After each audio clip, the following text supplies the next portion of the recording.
কোভিডের পর একটি ভাইরাস নিয়ে বেশ আলোচনা চলছে, যার নাম হিউম্যান মেটা নিউমো ভাইরাস।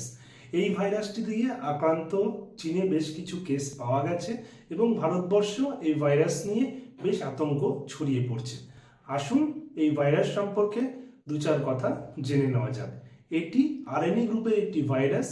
এটি মূলত আপার রেসপিরেটরি ট্র্যাক্ট ইনফেকশন করে, তবে কিছু ক্ষেত্রে লোয়ার রেসপিরেটরি ট্র্যাক্ট ইনফেকশনও করতে পারে।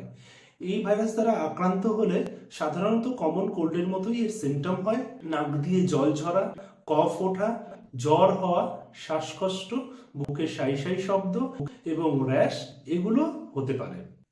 আক্রান্ত ব্যক্তির ডাইরেক্ট কন্ট্যাক্টে এই ভাইরাস ছড়িয়ে পড়তে পারে এবং আক্রান্ত ব্যক্তির ব্যবহৃত জিনিস যেমন রুমাল, টাওয়েল এবং অন্যান্য জিনিসের মাধ্যমেও সেটা ছড়িয়ে পড়তে পারে।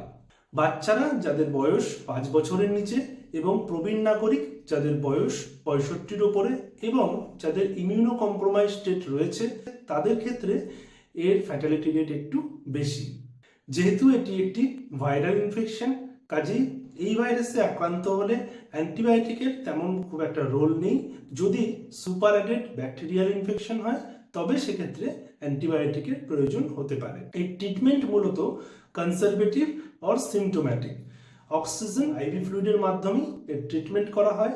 কিছু ক্ষেত্রে স্টেরয়েড লাগতে পারে। এর ডায়াগনোসিস মূলত নাক এবং গলার সফট স্টিকের মাধ্যমেই করা হয়। এই ভাইরাস দ্বারা আক্রান্ত হলে ব্রঙ্কাইটিস, নিউমোনিয়া, ওটাইটিস মিডিয়া এই রোগগুলো হতে পারে। আপনারা বারবার করে সাবান জল দিয়ে হাত ধোবেন। সম্ভব হলে অ্যালকোহল বেস স্যানিটাইজার ব্যবহার করতে পারেন। প্রচুর পরিমাণে জল খান এবং হাইড্রেশন বজায় রাখুন।